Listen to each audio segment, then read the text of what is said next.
Gente, então vamos começar o seminário da Dobra aqui. Boa noite, eu sou a Carmen Gabriela, eu vou estar mediando o seminário de hoje. Vamos começar, acho que falando um pouquinho sobre a Dobra, né, que algumas pessoas aqui não conhecem, tem gente que está conhecendo hoje. A Dobra é esse espaço que a gente faz atendimentos clínicos, a gente faz grupos de estudo, intervisões, esses seminários, então é um lugar compartilhado, né, o condomínio dos psicanalistas e psicólogos aspirantes. Eu sou uma das pessoas que atende aqui e eu comecei também faz pouco tempo, sou recém-formada, mas sou desse pessoal aqui que está ajudando, a Kathleen e o Vini são os chefões que ajudam a gente aí e que montam esses eventos massa pra gente fazer, então esse é o espaço. Hoje especificamente a gente está fazendo o último seminário do ano, né, da Dobra, então vamos aproveitá-lo aí muito bem. Temos convidados super especiais hoje e, como vocês devem ter visto ao fazer a inscrição, né, o seminário de hoje se chama Transpassamentos Raciais na Prática Clínica, quantos fios tecem esse fazer? E eu não sei se vocês se atentaram tanto quanto eu ao subtítulo do seminário, mas quantos fios tecem esse fazer? Eu fiquei pensando nos fios, porque a gente sabe, né, que a psicologia no Brasil ela é branca, ela é colonizada, e a gente vê muitas vezes quando vai se falar de raça e psicanálise principalmente, uma tendência a individualizar os temas raciais e trazer para a perspectiva do paciente, que é aquele que sofre e tudo mais, e não entender todas essas violências como políticas, né?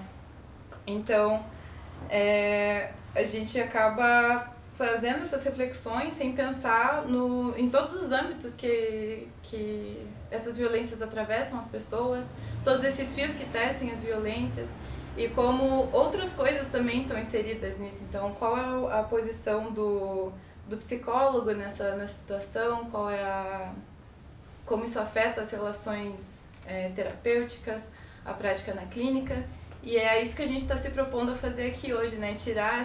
Desindividualizar essa perspectiva e discutir o tema no nível de como essas questões raciais atravessam o atendimento. Então, a clínica, a prática clínica.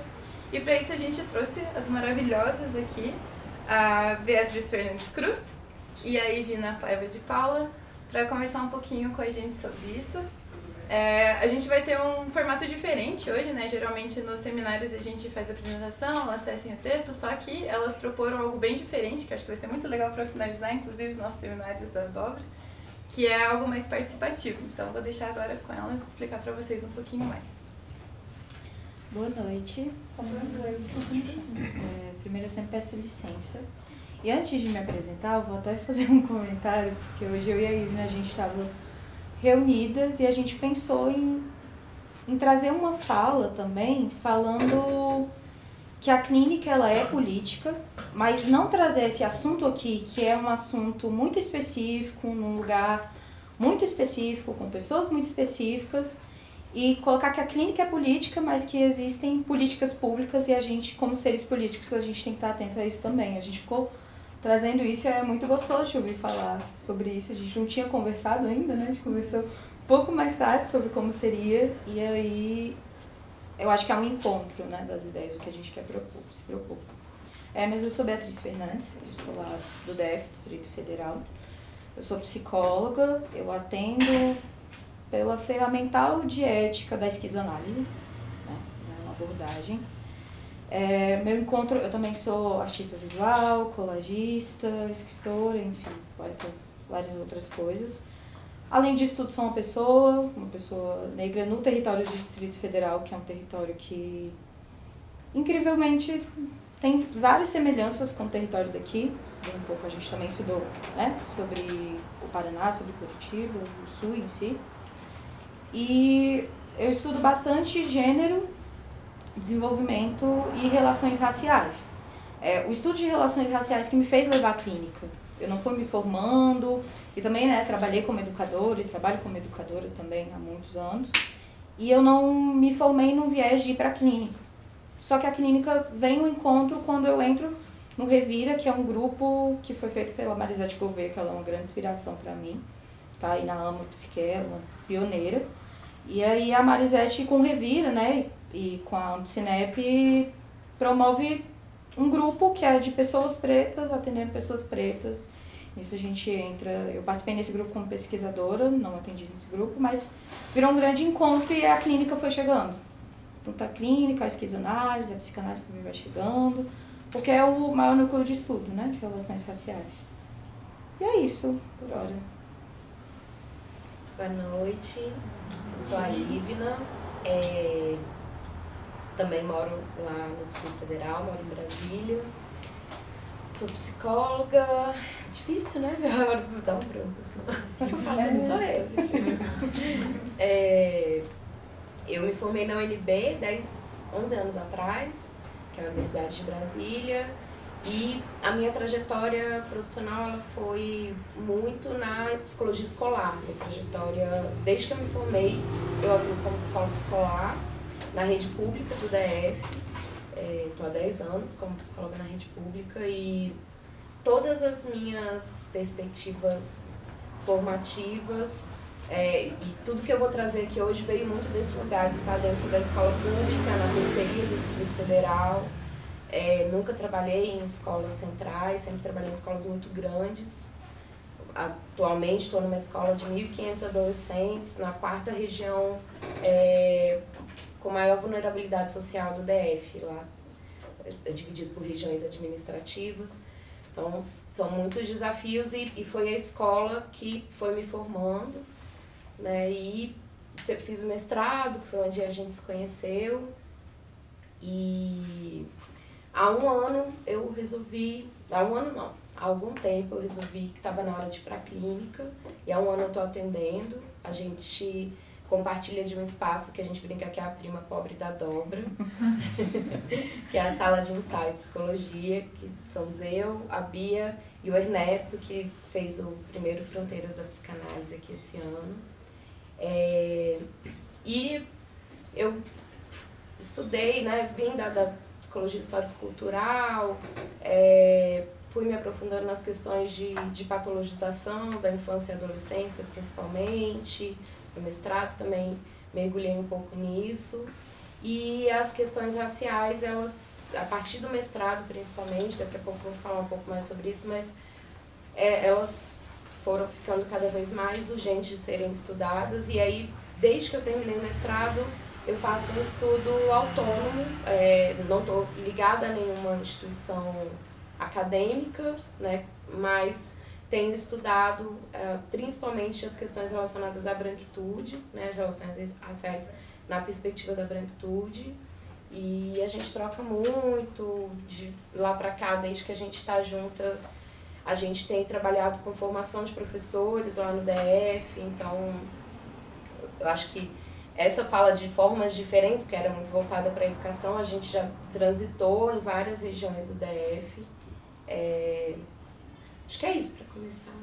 Prazer, boa noite, estou um pouco nervosa. E como a gente tem muito tempo trabalhando juntas, desde 2016, tem uma intimidade, é uma mudança também de foco, né? Porque a gente sempre está falando, acho que só agora em março, né, na conferência também, que a gente estava junto, mas isso foi que já deu uma mudada, assim, mas é sempre no âmbito muito desenvolvimento escolar. E aí a gente não gosta desse formato de, a gente vai falar algo aqui, uma fala outra parte, outra fala outra parte, às vezes a gente muda o que a gente quer falar na hora da fala, e a gente também gosta de estar junto com as pessoas. A gente aprende também, não gosta dessa lógica, né? Essa lógica que a gente está aqui, pra minha vida é muito mais uma lógica de roda. E a gente pensou em trazer um pouco dessa história, desse encontro também, para mostrar, né, que a gente vai trabalhar dessa forma aqui hoje. Todo mundo, a ideia de a gente estar todo mundo trabalhando assim. E eu e a Ivy, a gente se encontra no mestrado da Ivy. No começo, sem muito diálogo, porque era uma matéria de despatologização. Eu estava como professora no estágio de docência. Posso contar? Que a Bia sentava e ficava com uma cara assim, na aula inteira. Eu chegava em casa e ficava, meu Deus, a minha aula é horrível. Todos os dias, todas as aulas. E aí, no final, a gente... Mas foi incrível, porque não era que era uma aula horrível, não era uma aula horrível. Era horrível.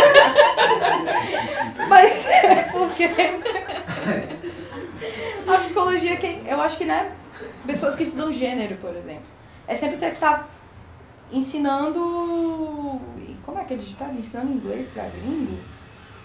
É ter que estar estudando para além do que tem um currículo e aí você fica estigmatizado. E aí era uma matéria diferente, né? Não era o lugar que eu ia estar lá, sempre em combate. Eu estava em combate com a UNB da AdSense desde sempre, né? Por ser um estudante que já estava trabalhando e pesquisava bastante, encontrava...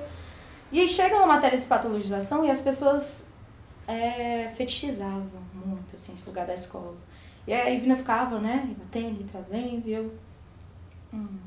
tá. Aí eu falava, discordava, mas eu ficava calada. No exercício de encarar, assim, de... tem que tá rindo. E aí, no fim, foi uma matéria que mudou, que me fez querer continuar na psicologia, ver possibilidades. E aí foi o encontro. E aí depois da matéria a gente foi fazer pesquisa juntos, de Vygotsky, enfim. E aí virou um grande misto, assim, né? Porque até a época que eu tava na graduação a gente tava junto, depois continuou. E aí eu... fazer estágio na escola? A gente foi fazer no Zilda, que é uma escola enorme, que é a escola que a Evna falou, e periférica, e outra escola da região do campo, região rural. Então, né, tem anos aí que a gente está trabalhando juntos. E aí até nesse encontro, é muito engraçado, né, que eu ficava, quero ir pra clínica, e aí também falava, e aí ficava, nossa, mas você tem uma potência de escuta. E eu, não, mas eu não quero clínica não, quero estar com gente, quero estar de outras formas. E aí, não, mas... Aí vou eu lá com revira, nossa, meu Deus do céu, o que tá acontecendo na minha vida? E aí, depois, tô indo pra clínica, e eu, tá vendo? E dentro disso, a gente queria trazer hoje algumas perguntas iniciais. Pra mim é muito importante território, né? Pra Ivy também, até porque a gente trabalhava nesse misto de sair do território plano para ir para um território periférico, para ir para o território do campo. E aí a gente queria perguntar para vocês um pouco sobre o que vocês sentem, qual é o território, o que é Curitiba, em questão de território. Eu acho que para começar é importante isso. Tô anotando as inscrições. Curitiba é uma cidade que tem, assim, teve uma identidade oficial formada, né,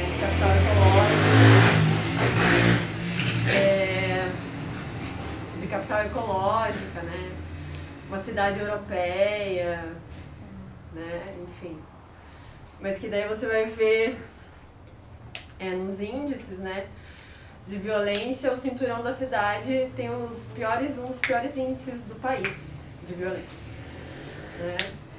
E é uma cidade aí que tem uma história profunda de apagamentos, né? Também aí da história negra e de resistência da cidade. Bom, mas daí já falei demais, quem mais quer contribuir? Eu posso colocar uma perspectiva bem... Nada que eu fico pensando muito sobre, né? Mas eu não sou daqui, então a cidade é bem marcada por algumas coisas, tipo... Sim, né? Essa questão de uma cidade europeia, uma certa promessa, né, de vida. Eu sou do interior de São Paulo, como se aqui fosse a terra prometida, assim, né? Mas junto com isso, histórias antes de eu vir, né? Histórias de pessoas que vieram e tiveram que ir embora, assim, né? De uma coisa, assim, Esse é um certo fantasminha, assim, que eu lido, né? Eu tô há 10 anos aqui. De, tipo, em algum momento eu vou conhecer esse monstro, assim, que me prometeram que tem em Curitiba. Que é lá e você é de fora, assim, né? Essa questão. E até virou política pública, né, em algum momento aqui, essa questão de bom dia, né? Nos ônibus, tinha uma história dessa, assim, né? De bom dia, blá blá blá. Sim, porque as pessoas não se falam. Enfim. Daí eu venho de uma periferia da cidade, né, do Boqueirão. Que eu gosto de dizer que o Boqueirão é meu país, né? se a República de Curitiba, o Boqueirão é o país, né? Daí eu prefiro ficar fora de Curitiba.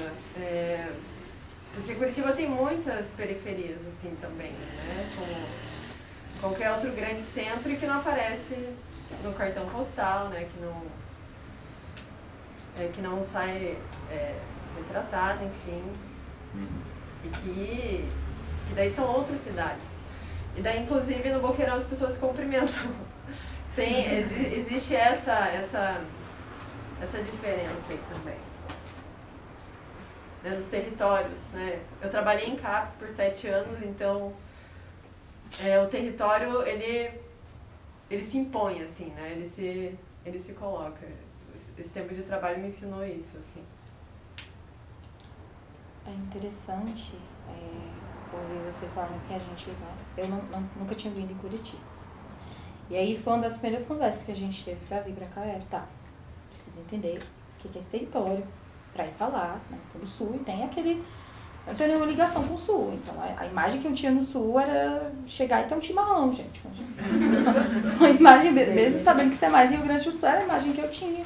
E outras pessoas pretas que eu conheço, de outros âmbitos, cuidado, vai, mas sabe onde você vai pisar. Então eu já estava vindo muito armado.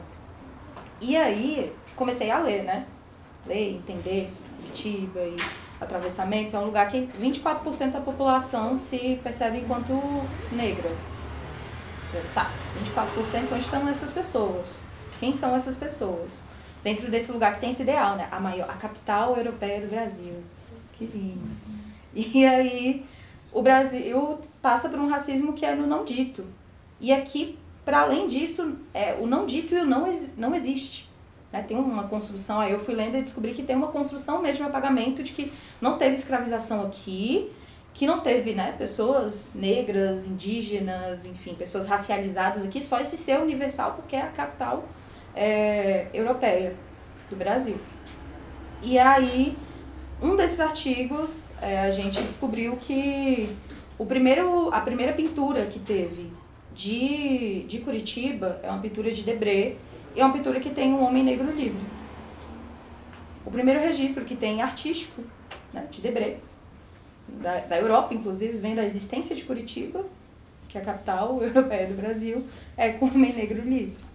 Hoje a gente foi no Museu Paranaense e aí, né, descobri várias questões. Antes de chegar aqui eu já fui pesquisando também projetos, que é a ideia de chegar, vir, conversar e também dar direcionamentos para as pessoas entenderem, né? E tem diversos projetos aqui, tem inclusive essa sociedade, né, 13 de maio, e ela foi feita depois da abolição, né? E aqui tem esse contato muito forte com essa época histórica. E aí, hoje no museu, inclusive, vão lá, tá tendo obras incríveis. Tem Kunta, que é um dançarino que eu conheci domingo, né? Quando a gente chegou aqui foi uma surpresa, e ele é um mestre, assim, um homem quilombola e é um mestre. E a gente foi, tem uma performance dele lá, e dentro dessas exposições fui lendo e aprendi muito mais sobre Curitiba, e algo que é marcador, assim, que tem um bordado lá nessa exposição que tá falando um silenciamento, e na tarja tá como é o nome mesmo? Capital Europeia Brasileira, e um silenciamento, assim, de corpos racializados, né? Então a gente já tá nesse lugar que tem um peso maior do que esse racismo brasileiro coloca, porque não existe. E se não existe, como que a gente vai falar de violência, como que a gente vai falar de raça, como que a gente vai falar de raça, sexualidade, raça e gênero, como que a gente vai olhar para esses outros corpos? E tem uma coisa que me chamou a atenção, que vocês trouxeram, que é essa questão da promessa. É uma coisa em comum com Brasília, né? Brasília é uma cidade super jovem e que foi uma promessa para muita gente, e as pessoas foram para lá, construíram, e foram proibidas de habitar o lugar que elas construíram, né? A maior cidade do DF é a Ceilândia, e Ceilândia é Centro de Erradicação de Invasores. É um lugar que criaram que era muito distante do centro do poder, para as pessoas que construíram serem levadas para lá, porque eles não podiam ficar no lugar que foi feito para os funcionários públicos brancos, né? Em sua maioria. Então, o DF ele tem algumas características, e essa coisa dessa promessa, desse cinturão, de um centro que é nossa, é tão seguro aqui, é tão, né, bonito, arborizado, porque no campo lá do DF não existe transporte público, então elas não conseguem sair de lá. E o campo do DF é uma região grande que é toda tomada pela soja. Você anda assim 40, 50 minutos e não vê uma árvore. Dos dois lados, soja, soja, soja, soja, soja. E essa, tava com essas 3 crianças, e a criança mais nova, a hora que chegou, foi chegando na área central de Brasília, olhou pela janela e falou: uau, quanta árvore, é um parque. Então uma criança que mora no campo ficou surpresa com a quantidade de árvores de uma área urbana, assim.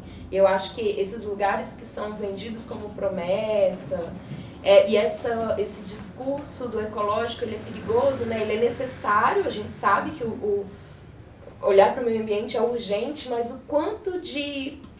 tem gente que fala, né, do ecofascismo, do quanto que às vezes o discurso ecológico ele pode ser usado como ser acoplado num discurso higienista, né? E aí a gente tira. O Vinícius estava contando que os parques, a maioria dos parques que hoje Curitiba tem eram ocupações antes, e as pessoas foram retiradas de lá, né? Então, o quanto são questões difíceis, são desafios dessa contemporaneidade, como que a gente discute e como que a gente promove uma cidade que realmente cuide do meio ambiente, sem isso significar exclusão, sem isso significar segregação, né?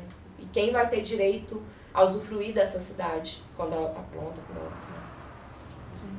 Falando, eu lembrei que o plano piloto é cheio de flamboyant e diversas árvores que não são do cerrado.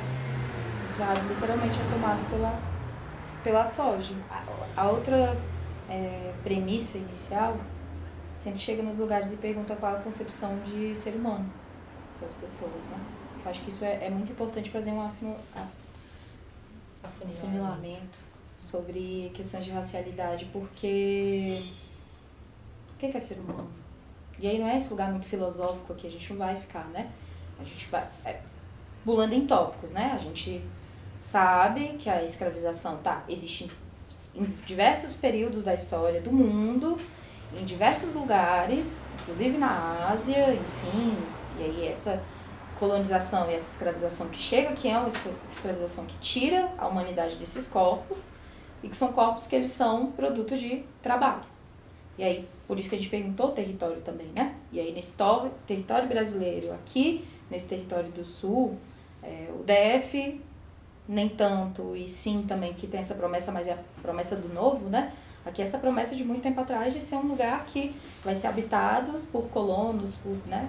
E a gente sabe que até essas pessoas, né, poloneses, enfim, que não eram Alemanha e Itália, também sofriam bastante. Que é até parecido com o que acontece no contexto estadunidense.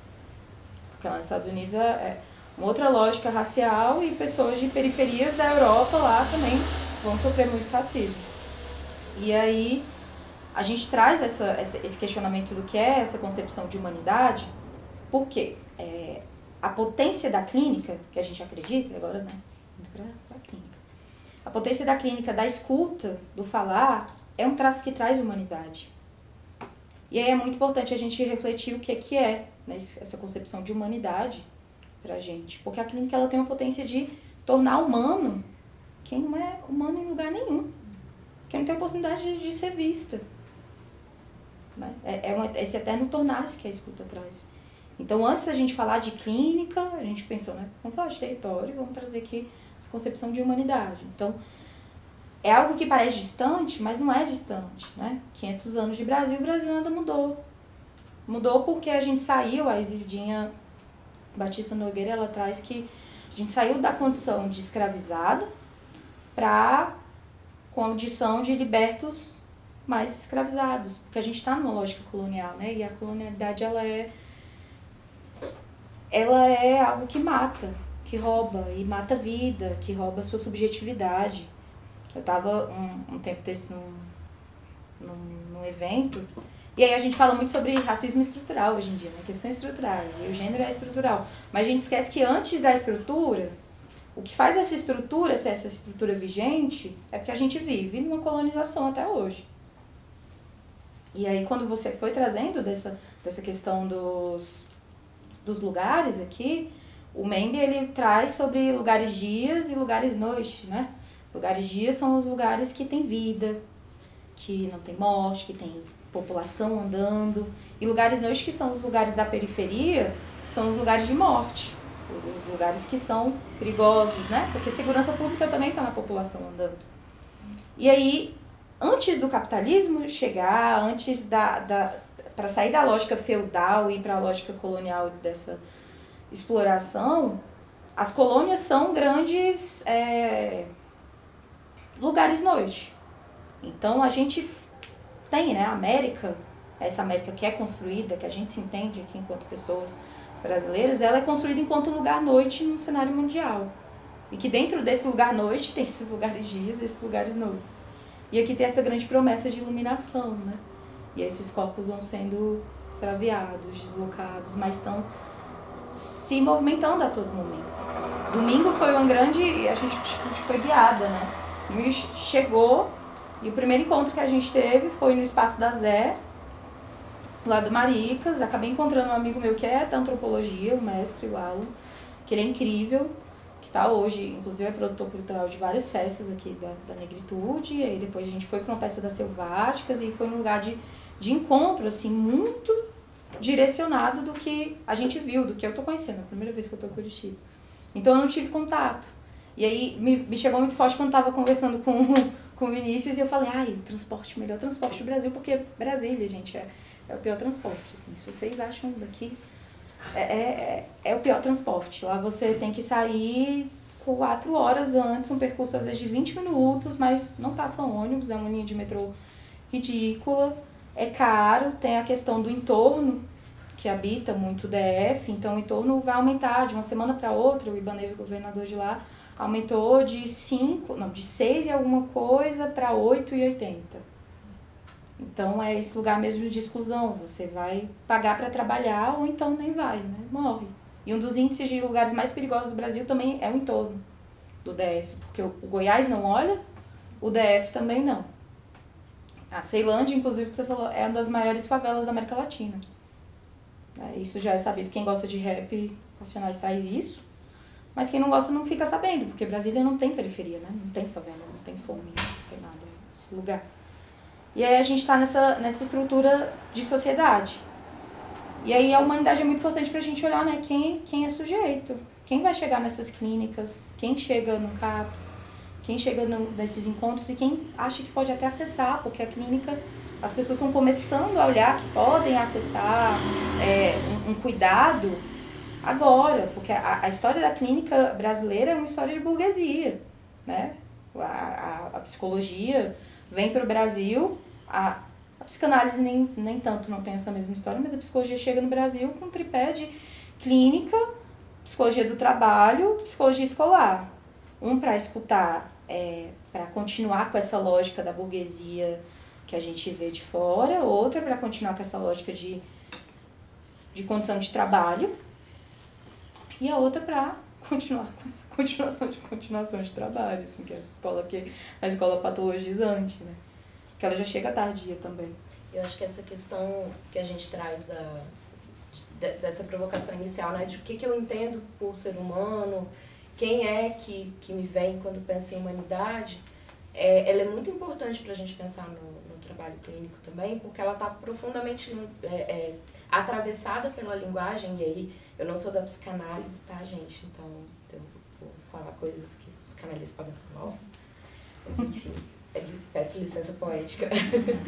Mas eu sei que, por exemplo, a psicanálise se debruça muito sobre as questões de linguagem e na constituição do sujeito, no processo terapêutico, e o quanto a nossa linguagem ela é constituída de forma a apagar determinadas existências ou desumanizar essas existências. E como